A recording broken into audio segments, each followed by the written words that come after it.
was to destroy us. I've never lost the gratitude that I survived. How do I find meaning in that? How do I find a meaning to something that's so senseless?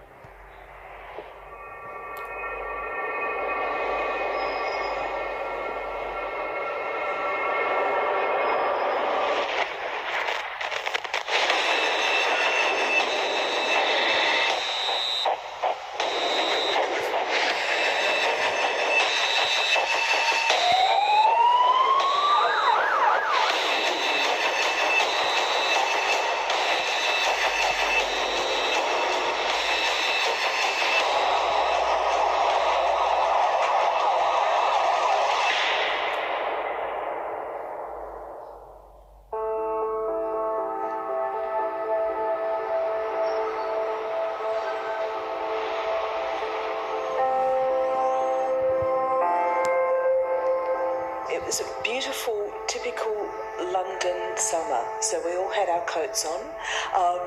It had been very hot and it was just this very light misting of rain. The night before I played cricket for the company, so it was a nice sort of summer period.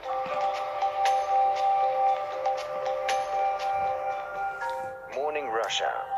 London was still celebrating its successful bid for the 2012 Olympics the day before. I just sat down at the very front, to the very first seat in the carriage, and was engrossed in the newspaper because obviously there'd been the news of the Olympics.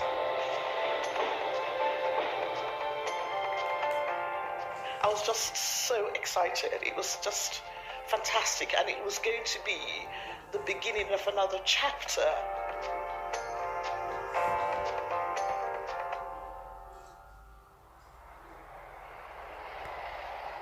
Lawyer Thelma Stober had worked for 3 years on the Olympic campaign. She was on the Circle line, running later than usual because she'd taken her 7-year-old son Lewis to school. I had a quick chat with the teacher and I kept saying, we won. And then I left and went to the tube station and went to get the train to work. 24-year-old Carrie Taylor was in the same carriage, having said goodbye to her mother at Liverpool Street. We used to leave here together and we'd get the train up to Liverpool Street. She'd then get onto the tube network and I would just walk to work. And we always had the obligatory, she used to peck me on the cheek and I used to slap her on the backside. It was just silly stuff.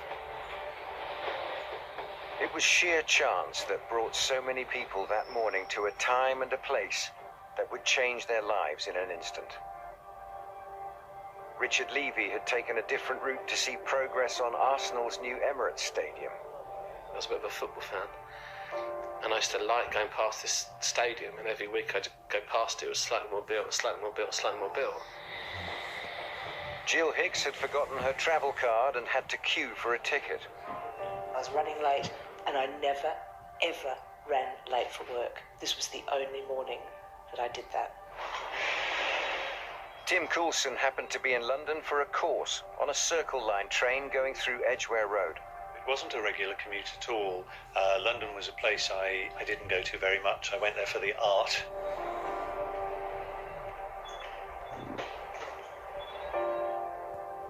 I was also slightly thrown by the fact that the stations were absolutely rammed with people still at 8:30 in the morning.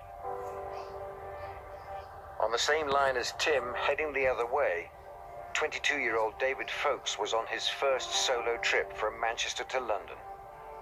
He'd never travelled on the tube. And I remember we looked up the tube, printed off the tube map, and described where he would go and which tube he would get on and where he would get off and so on. And he was on something like a 6 a.m. train from Manchester, which meant he left home at about 5 a.m. So he got up at about 4 a.m.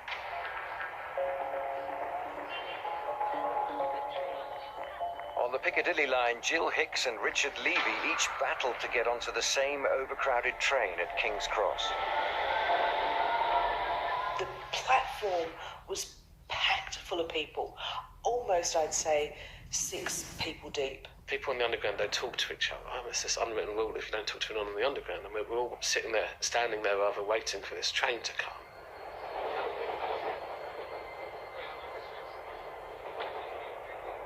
I made it in. Little did I know, at the same time, boarding as me, was the suicide bomber. It's nothing more than just random moments in your life that you decide to move slightly to the right or slightly ahead or slightly to the left that changed what happened to you that day. 3 separate trains radiating out from King's Cross, carrying thousands of commuters on that Thursday morning in July. All connected within moments around 8:47. It was probably no more than 20 seconds into the journey. It was nothing really, and I didn't hear anything. I think the sound was so overpowering that it just. The first thing in fact I remember was that it was a yellow light that flashed. Not even a click, no noise, no anything. The whole of my world went completely black. And I thought in that moment, I've just died. I must have had a heart attack, and this is death. CCTV from Aldgate Station shows the moment the bomb went off. I felt as if I was lifted up and I was circling round, and I could see a very bright light, and I could hear from a distance lots of screams. Colin Pettit was on the same carriage, further away from the bomb. There was a great deal of smoke, and I was very concerned that I'd actually survived whatever had taken place, which I thought at that stage was a train crash, but I was very worried about potentially burning alive in the carriage itself. But as he made his way through the debris, he realised this was no train crash. I remember there was a sort of a young lady, blonde hair, and she was sort of bent over backwards across the lap of another passenger who was just sitting there motionless, and her clothes, she was in her underwear, so again, obviously due to the explosion, that's the point when I realised it had been an explosion, because her sort of outer clothes, apart from her underwear, had been blown off her. That young girl was Carrie Taylor. She was cared for by another commuter who'd come to her aid from the next carriage. He could hear people shouting, and he thought, you know, Can't just keep I go? walking. He couldn't. He just couldn't do it. He had to go. He had to come back. He told me, and he got in the carriage with Carrie, and he comforted Carrie for quite some time. Before help could reach them from the outside world, the survivors were left depending on one another. Colin jumped down onto the track and followed screams he could hear from people who'd been blown out of the train, including Thelma. I opened my eyes and I saw that I was actually lying on the train track, and by the train, part of my body was underneath the train. She told me her name was Thelma. She was a lawyer. She had a son, and that's what I was assessing. You know, looking at her legs, there was a lot of deep lacerations in her legs. Her left foot was twisted around, pretty much pointing the wrong way.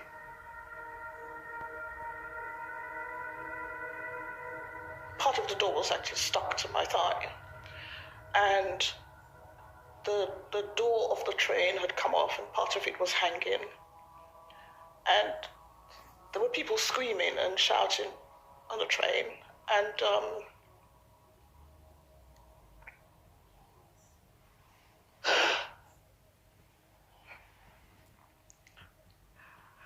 I could see legs hanging over the window of the train.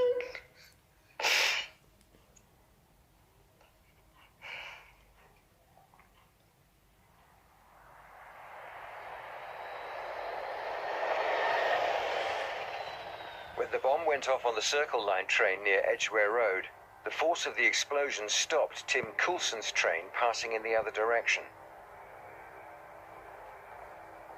The sound of people screaming in the bombed train drove Tim and 2 other men to risk their own lives to help. The 3 of us had a very similar drive to help our fellow man in some way. and we searched around and we found a metal pole which is used for scraping ice in the exposed parts of the underground, and we smashed the window, and as one of the others held onto that pole, I climbed through that broken window, and I came across a man, no clothes on the top half of his body, and his lower half of his body was below the train floor. He was in a hole, sitting up, facing me, and alive. Tim crawled under the train to try to free the man, but he was beyond help. I knew I was going to have to do something and be with him at the end of his life. And I knew it was, somehow I knew that was important. Not because I knew the man, but I didn't know if he was married, whether he had children, but to me, no one should die alone, ever. We know they do, but I could prevent that one.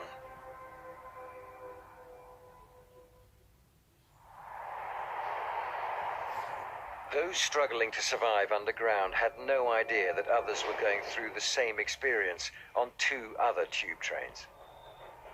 The only clarity they had in the chaos was that their carriage had been hit by a massive explosion. You look around, you think, oh, there are no windows. Oh, there's no doors, there's no roof. This carriage is now a shell. Effectively, we're in a tunnel because soot is pouring down. Breaking news we're getting from the PA Newswire that there's been reports of an explosion outside Liverpool Street Station. Eyewitnesses say there was a bang heard during rush hour. Details still very sketchy. Above ground, the picture was changing with every passing moment. The latest we're hearing is that several London Underground stations have been evacuated. British Transport Police just telling us that there are walking wounded. It was an explosion and it happened at Aldgate Tube Station. Aldgate East, I beg your pardon. The first reports blamed power surges and possible train collisions. Clearly no one here seems to be entirely sure what has gone on yet. It really is the scene of some confusion here. A witness report saying people are streaming out of Aldgate Tube Station covered in blood. In the deepest tunnel between King's Cross and Russell Square, some victims were only just regaining consciousness. As the doors gave way, there's electric cables that run alongside the tunnel, and I got thrown very heavily against those cables, and that produced effectively what felt like a bolt of lightning going through me. I have no idea how long it was for that blackness to be lifted, but it was only when I heard other people screaming that I felt very comforted by that and thought, okay, I'm not alone. There was a big hole in the carriage and there was people flying everywhere, covered in blood and screaming help. So I don't know what exploded, but something exploded. We're all talking to each other. We're all saying, yep, still here. Yep, still alive, still okay. I still had a scarf on. I took my scarf off, ripped that in two, and tied tourniquets up the tops of my legs. And as I was tying the tourniquet up the top of my right leg, my hand went right into my thigh, and I thought, okay, this is really bad, but don't panic, because everything always looks worse than what it really is. Despite his injuries, Richard Levy made it to the driver's cab.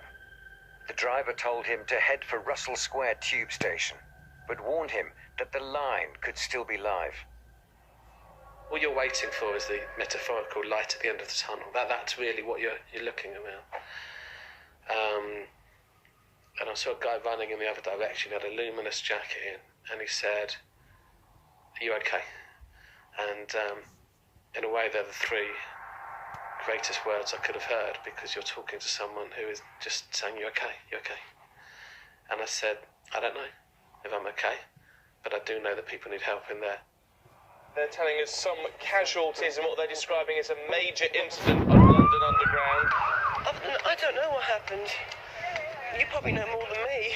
I was in the front carriage and people were severely injured there. But I've heard, and I don't know if it's right, that people were even worse further back. Above ground, the sense of chaos was spreading.